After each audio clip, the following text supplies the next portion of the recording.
Well, folks, I'm trying not to laugh. We just Damon Bruce, my guest, and I, we were just rapping before we started recording here. But look, yesterday was no laughing matter. Game 5 of the Golden State Warriors was no laughing matter. They were down by 55 points. They lost by 39 points. The question is, how are they going to rebound in Game 6? Damon Bruce and I are going to break that down and so much more. I'm coming in with optimism. Damon, I don't know about you, but I think Game 6 is going to be fine. We'll find out your thoughts in just a moment. Warriors in 6. Everyone calm down. There you go. This is Locked On Warriors. You are Locked On Warriors, your daily Golden State Warriors podcast. Part of the Locked On Podcast Network, your team every day.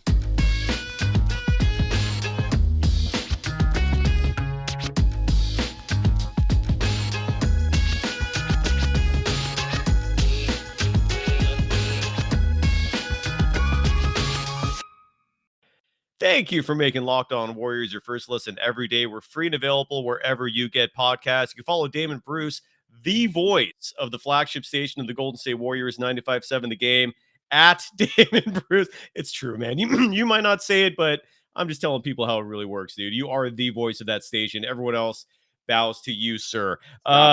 Dude, look, man, I feel like the numbers from a game like that are irrelevant. It was just a garbage game, no matter how you look at it, unless you love the Grizzlies, a different story there. But give us your take. And more importantly, I think, what are you looking forward to seeing in Game 6? What are you anticipating? Give me more focus and less slop. That's what they need. You when you look at last, I don't want to say last night because I don't know when anyone's looking at this. It's a daily podcast, Damon. We're daily. So, yeah, you can say last night. It's all good. So in Game 5, like the professional I am, the Warriors were just incredibly sloppy, incredibly unfocused. They were awful. I mean, that's the worst game of the entire year. There's no other way to say it. I mean, they have played well for about 3 minutes in their last 96 minutes of basketball in this series. And, I thought that when we originally, set sail on this, I thought Warriors in 6 sounded about right. And it's still tracking to be that. But I'll tell you, how we get to a 6th game is a little concerning. And what I really hope I'm not seeing are kinks in the armor that make me think, well, there's just, I think they're going to get past Memphis, but they're not going to be winning an NBA championship this year. And I don't think so.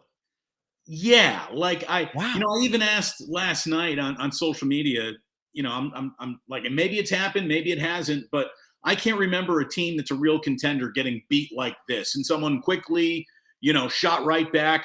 The Brooklyn Nets blowing out the Milwaukee Bucks in the Eastern Conference Finals last year. Correct. As the Bucks went on to win a title.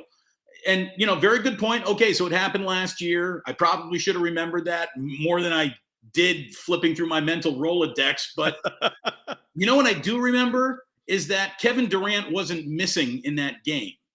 The Warriors just got absolutely pounded with the Grizzlies down their best player. And it's really weird that Steven Adams has done more to beat the Golden State Warriors than John Morant almost has in this series. The Grizzlies are strangely a better matchup without John Morant than they were with him. And we saw how spectacular he was. I mean, it's been a really weird series for both of these teams, ebbs and flows, the peaks, the valleys.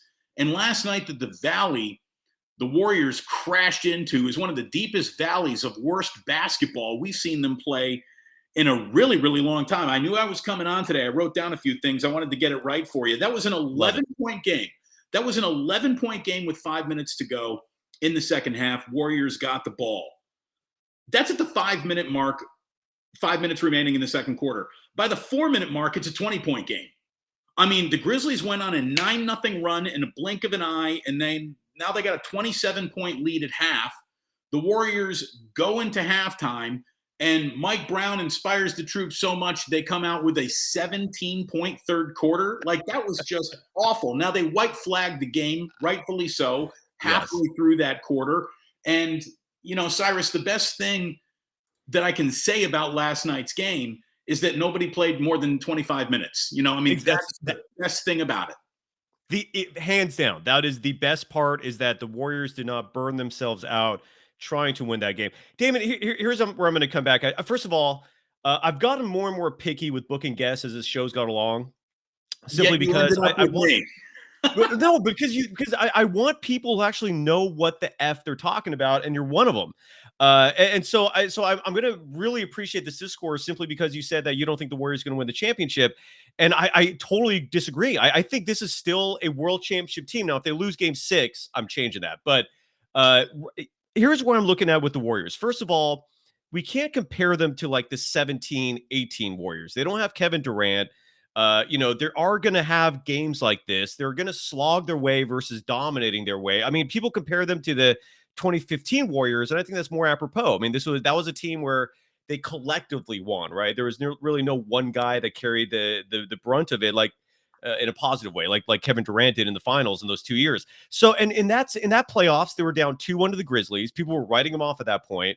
They were down 2-1 to the Cavaliers. People were writing them off at that point, and they found a way to win. And what this game reminded me of, and maybe I would love to know if you think we're on the same page here or not, the 2017 NBA Finals, the Warriors could not sweep the Cleveland Cavaliers because in Game 4, the Cavaliers scored 86 first half points and blew them away.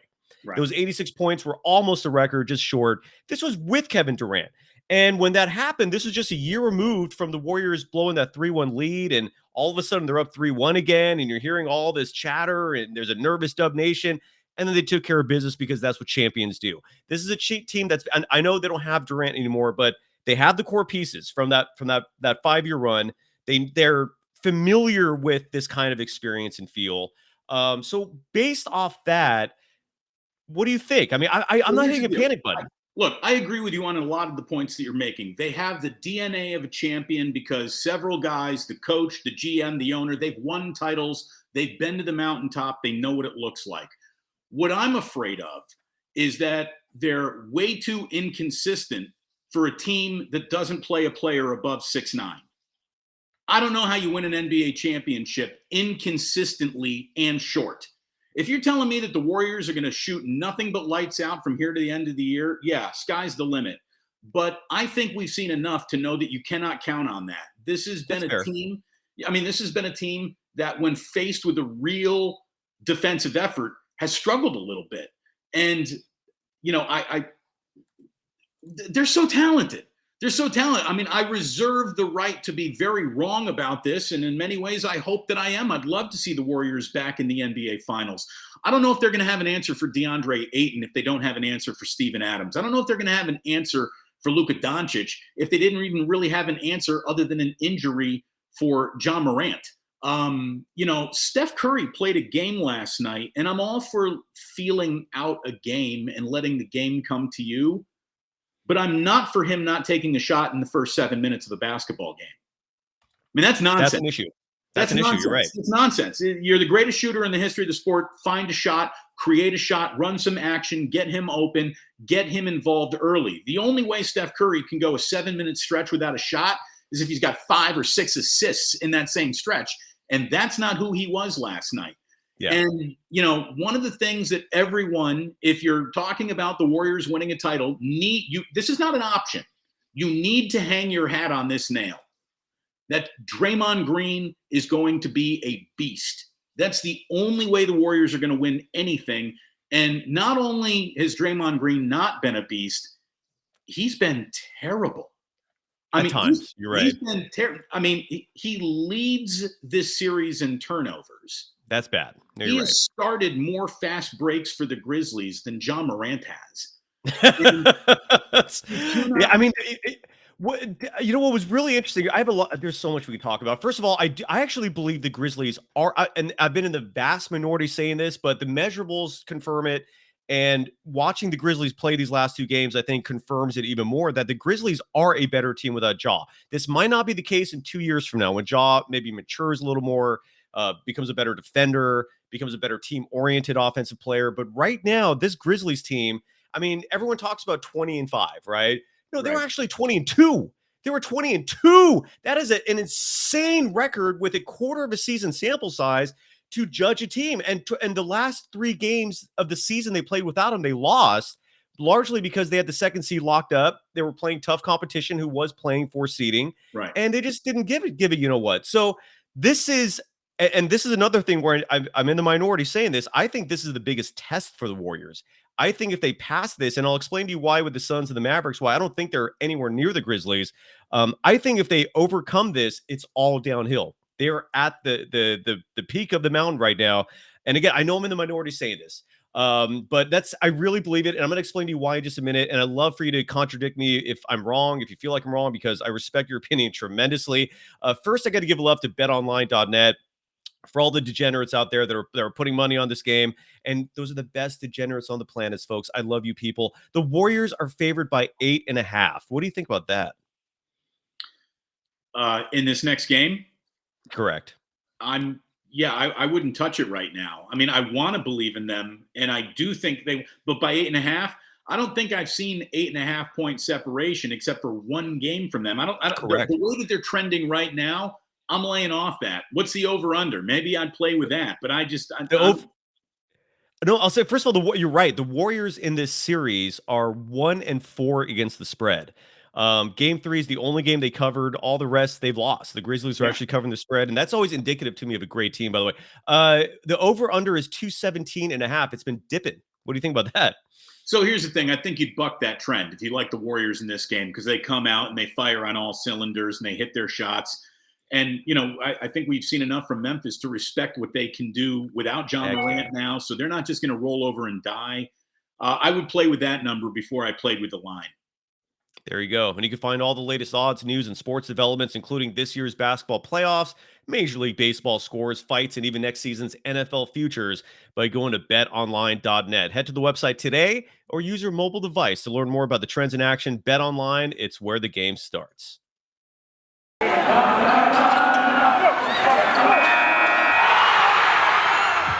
are Locked On Warriors, your daily Golden State Warriors podcast. Part of the Locked On Podcast Network, your team every day.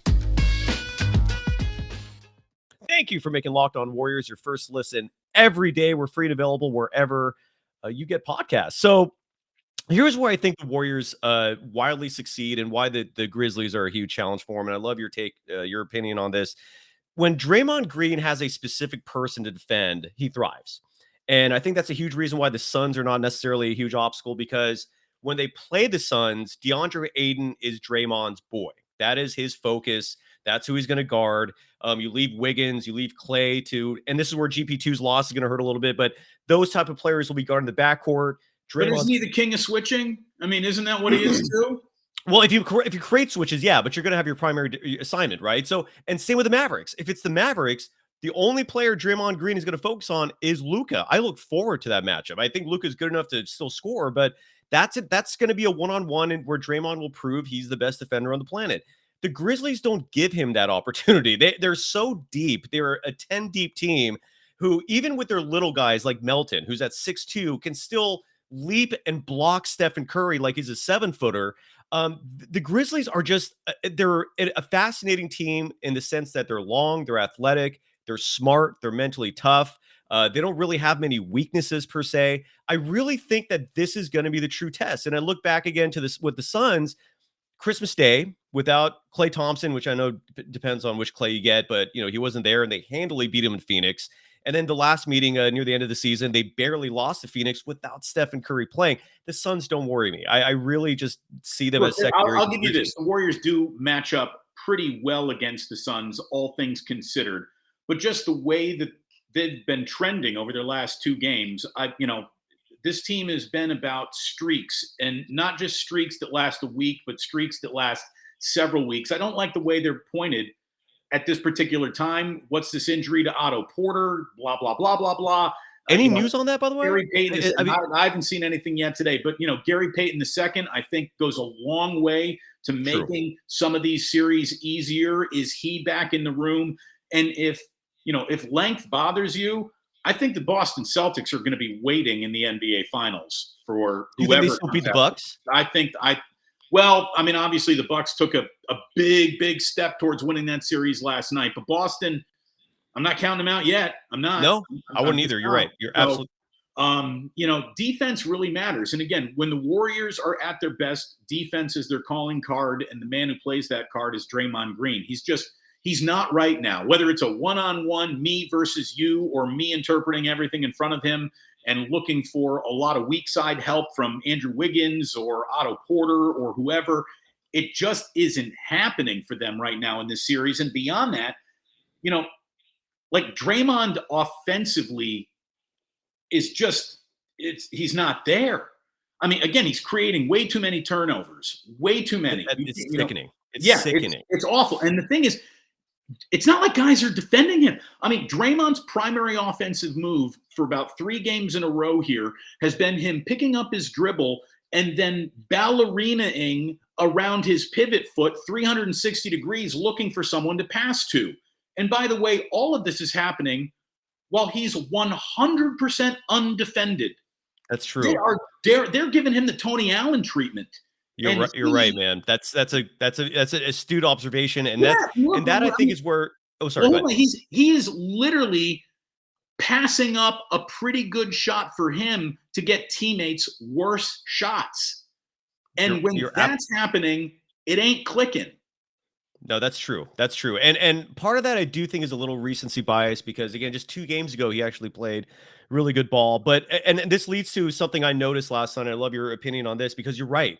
The Grizzlies made an adjustment there, and this is where I think the difference between Steve Kerr and Mike Brown is pronounced. It's very noticeable in that you don't see those those halftime adjustments where the Warriors come out in the third quarter and they've made smart decisions to counterbalance the attack of the Grizzlies. I mean, what did Brown do last night? Come out with Bielitsa? That was the big move. No. The game was over by then. I wish we saw Bielitsa when it matters. No, one is that they've always backed off from Draymond, but last night they were backing off Draymond in the paint.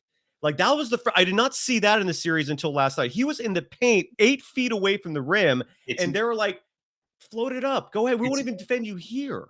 That was crazy. It's not that he's passing up jump shots. He's passing up layups. Yes, and that's weird. I don't think that happens in Game 6, and that's where an adjustment needs to be made. But and then defensively for the Warriors in Game 3 brought out this zone defense, which really stymied the Grizzlies, especially John Morant. And that's one of many examples where I criticize his acumen on the basketball court. Incredibly gifted athlete, but he just does not have it there mentally yet. They didn't adjust. He saw the zone and decided we're going to do the exact same thing. Well, the Grizzlies finally adjusted because in this last game when the Warriors went to the zone, they responded by throwing it inside to open players like Steven Adams or Jaren Jackson Jr. And if they did surround him, they were just kicking it out to an open man for the 3. That's why the zone is not typically implemented traditionally in the NBA to begin with, because you find holes, and they adjusted. So I noticed that, and my thinking is, what are the Warriors going to do to counterbalance that? What are your thoughts? Look, they got to hit shots. I mean, that's it. We talked about this before, I think, the last time, and this is the most pedestrian analysis available, but it's true. It's true. Yes. It's a make or miss league, and when the Warriors are missing their shots, they're not a very scary basketball team. When the Warriors are making their shots, they can be overwhelming at times, especially when it's Poole and it's Curry and it's Klay all at the same time. When it's a sequence of bad Klay Thompson off the dribble shots, when it is Wiggins missing wide open shots. And I'm not looking to bag on Wiggins. He's actually maybe been the best player overall the entire series for the Warriors right now. But look, we know how the Warriors are supposed to function.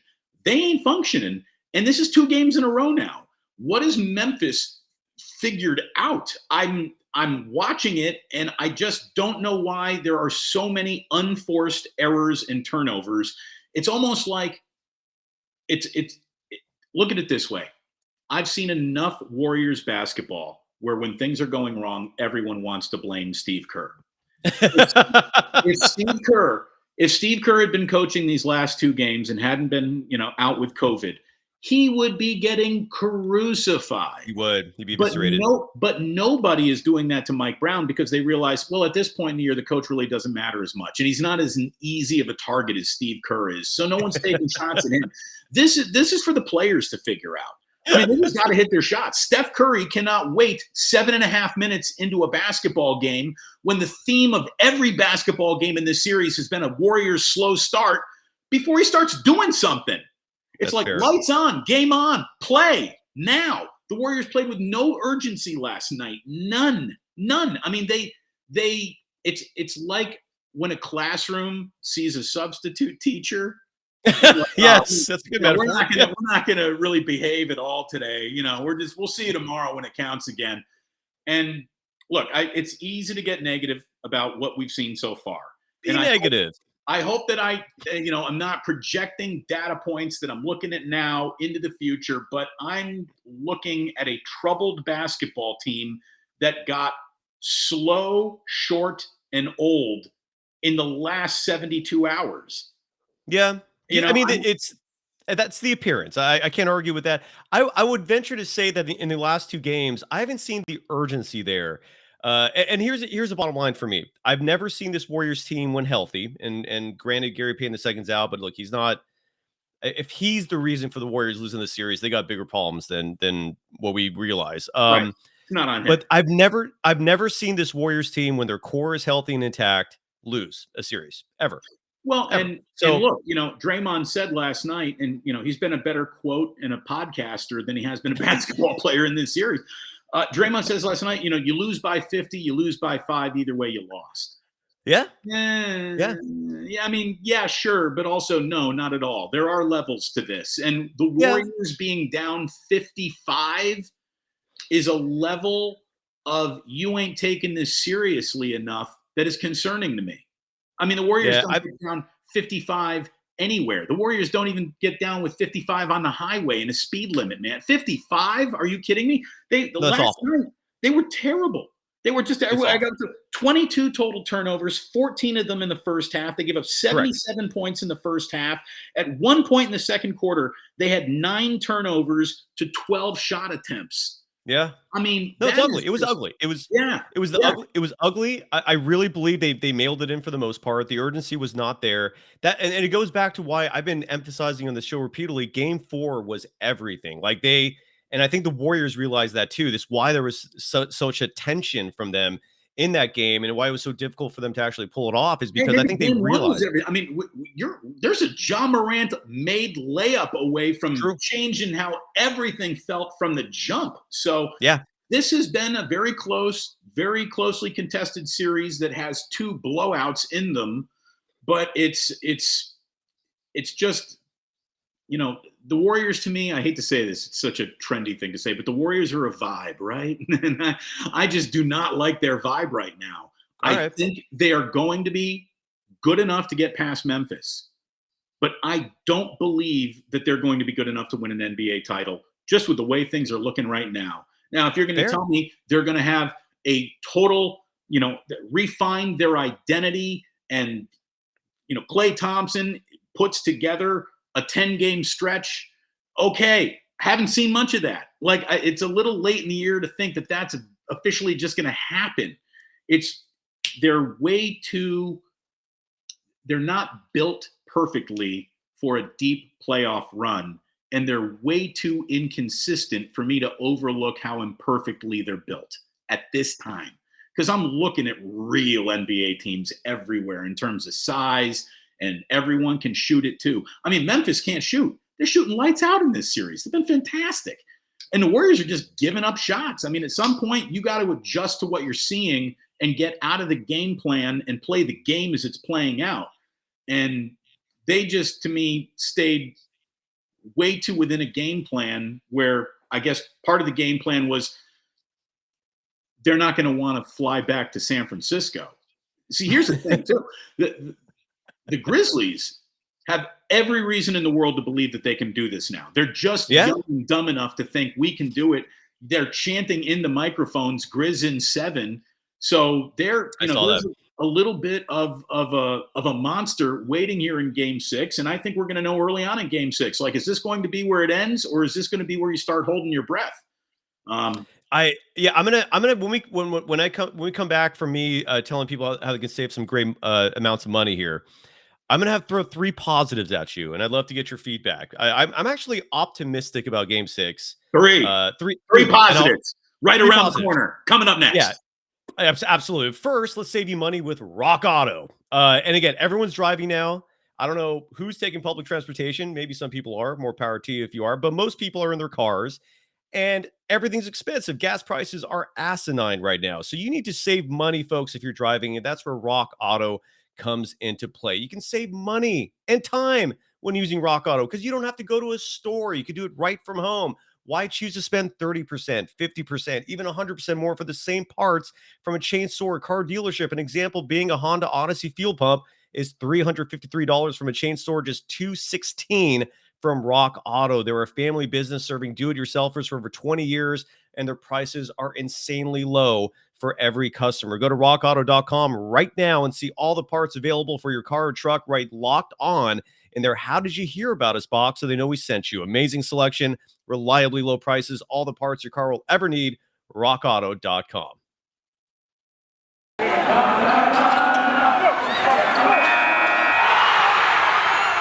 You are Locked On Warriors, your daily Golden State Warriors podcast. Part of the Locked On Podcast Network, your team every day. Thank you for making Locked On Warriors your first listen every day. Make sure to go check out Locked On NBA Big Board. Host Rafael Barlow from NBA Draft Junkies and author of the NBA Big Board newsletter is joined by Richard Stamen, Sam Ferris, and Leif Thulin, giving fans an in-depth look into the NBA draft, mock draft, player rankings, and of course, the big boards. It's free and available wherever you get podcasts. So is Damon Bruce on Twitter. You can follow him on Twitter at Damon Bruce. Here are my positives. And by the way, that Grizzlies in 7 chant, I think that was really ill-advised. I mean, if you why would you want to give the Warriors any sort of motivation or incentive? Why poke the bear, man? They don't care. That's the thing. They're too young. They're too dumb. They do not care. Everyone was feeling it. That trick is playing. What are you going to do, man? I mean, that's, yeah, it's I loved seeing that because, I tagged Draymond and Steph and all. Anyways, so here are my 3 positives. All right. Number 1 is Game 6 Klay. What are your thoughts on that? Game 6 Klay. So, it's some of the best memories happened with Game 6 Klay. Is there a Game 6 Klay in the building? We don't know anymore. I hope there is. I tell you what, I like Game 6 Klay's chances of appearing in any of next year's Game 6 more than I like this year's chances of him appearing. Now, he could also drop 43 on us, and that's the beauty of Klay Thompson. So, he is historically, even before injury, Klay, been a streaky playoff performer. It's either a lot of Klay or just a little bit.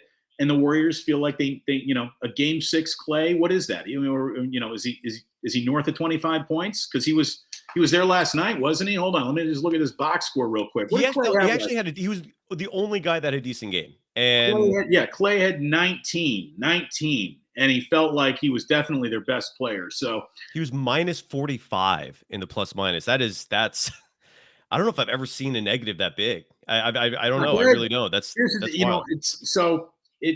the thing. It ain't just Klay. The Warriors are at their best when they're making the right pass, when the ball is hopping, when there is rhythm to their offense. And it's not here's the thing. The people who are saying that it's got to be isolation, like when Ja is out there, you just got to attack Ja. Now that it's Steven Adams, you just got to attack Adams. That's not how the Warriors play. That's not who they are. They're not an isolation, let me go put it on this guy basketball team. It's not what they do. It is a team collective effort when they're at their best. So Game 6 Klay only happens if Draymond gets his head out of his ass offensively with these turnovers, if Steph Curry stops being a wallflower for the first quarter of a basketball game and gets a little gravity going in his direction because he's taking shots and opening up the court at 38 feet.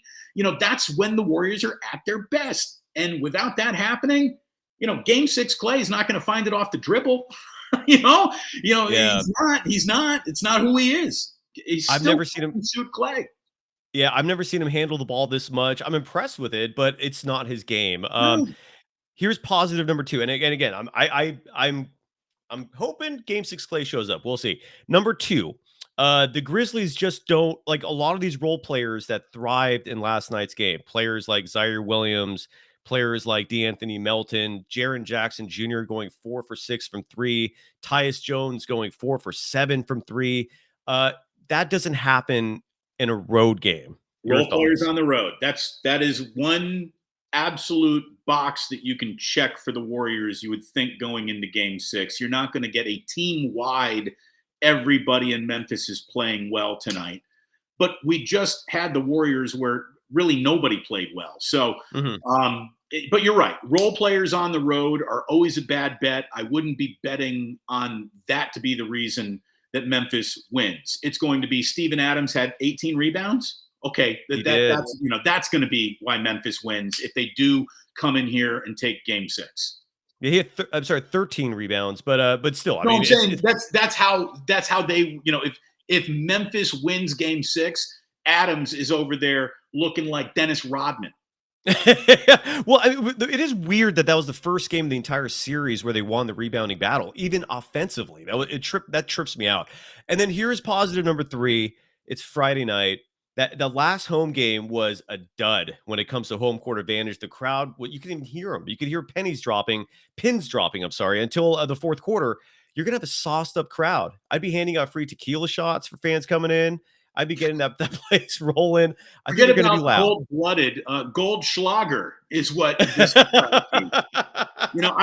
look, Friday night energy is a real thing in an NBA arena. I think it's up to a team to provide the crowd with a reason to make some noise, and the Warriors didn't provide anybody a reason to cheer at all in the first 3 quarters of Game 4, which you're talking about, that had the sitting on its hands crowd. But yeah, it's going to be here's the thing. I have been in Chase Center and have felt the spirit of Oracle Arena. I have. Let me know. By the way, let me know when you go, because I don't go to games mostly because I want, if I'm going to go there with the media credential, I want to be with someone I like, sitting next to me. Thank you. Let me know. Let me know if you ever go. I'll roll with you. So look, man. Yeah, I'd love to do it. I think I'm going to be there tomorrow night. I got to make sure I get a hall pass. As you can see, I got children art hanging. Yes, I don't think I don't have a hall pass for tomorrow, but we'll see. Let's go together. Hey, look at it this way. If they don't win tomorrow night, there might not be a game for us to go to. So let's hope they win tomorrow night, and then you and I can go to a game together in the Western Conference. Yes, I don't want to entertain that thought right now. I do not want to think about hosting a show here. First of all, the Game 7 would be Sunday, so in theory, the next show would be announcing. It would be a funeral procession. I don't know if they win that Game 7, man. You want to win? I don't know. 6? You want to win Game 6? Here's how you win Game 6. You get this gold-blooded crap just out of the lexicon, and you put gold shirts on the backs of these chairs. Enough with the black shirt. I want a gold bowl. I want Golden State Warriors. I want them to come out in the yellows or the whites. I want every single person wearing a gold T-shirt. That is how you wake up the beast. Gold T-shirts. The key to Game 6, you heard it here first. I'm with you, man. He is. But by the way, before I let you go, I have to ask, dude, what are the A's really that stupid? Like, what was going on there? Can you put in your own words? What the hell was going on with that? Because are they really that dumb? Like, that question could apply to 30 different things. What are you saying? What are they that dumb about? And criticizing you, creating this false equivalency that you're not criticizing the Giants for their attendance woes. People, it is blatantly obvious you raising your season ticket prices for a team that you're not investing in and seeing the end result, which is an empty stadium akin to the beginning of the movie Major League. That's asinine. Yeah, and for him to come at you like that and propose a televised debate, and they backed out, correct? Well, here's the thing. I invited Dave Cavill in for an interview that was not going to be about Howard Terminal, was not going to be about Las Vegas, was not going to be about the A's future. I don't give a shit about their future. What I care about is their present and how they're treating their fans presently. Yes. When you're operating with a skeleton staff on opening night, you're telling everyone, don't come back. Your business is not appreciated. Correct. So it's disgraceful. It is planned. They're sabotaging and dwarfing their own attendance records, just like the plot of Major League. We've talked about this, and it is similar. It's psychotic that we're seeing that movie in real life. It is indefensible what they're doing. I've never seen another professional sports franchise conduct themselves this way. It's insane. Here's the deal. Let's say by the time you and I are done talking, Howard Terminal's been approved. The city of Oakland just hands the A's $12 billion. Not that the A's are asking for $12 billion, but Oakland gets so excited about this project. They say, you know what, John Fisher, we're going to pay for everything. The city of Oakland will pay for not just your new ballpark at Howard Terminal, but Abu Dhabi and everything you want to build around it. So the city of Oakland's picking up the tab. Should be an easy decision. John, you want to build? Yes, let's build. It's going to be 3 years from today. It's going to be 3 years from today. Even if the A's get Howard Terminal, they are going to be playing at the Coliseum for 3 more years. And what are you going to do? Let more feral cats move in between now and then? Like, there is an opportunity for that place to be baseball's major league dive bar. And they blew it. They blew it. They blew it. They could have installed LED lights all over Mount Davis just to make them blink. I mean, I'm talking about the cheap lights that dudes put underneath their cars to make them look like UFOs.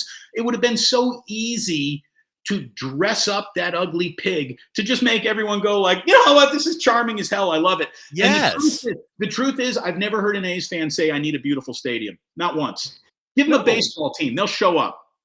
I agree with you, man. And for longtime Bay Area residents, they remember that Coliseum before Mount Davis was erected, and it was a fun place. No one ever complained about it. It was great, but it wasn't terrible either. And here's the thing: exactly, I've been in there with Mount Davis erected. I've heard the Marco, Scooter Yeah, yes, that building, when full of baseball fans that had a team to root for, had as much energy as possible. And for all of their loyalty, they trade Chapman, they trade Olsen, they trade Manaea.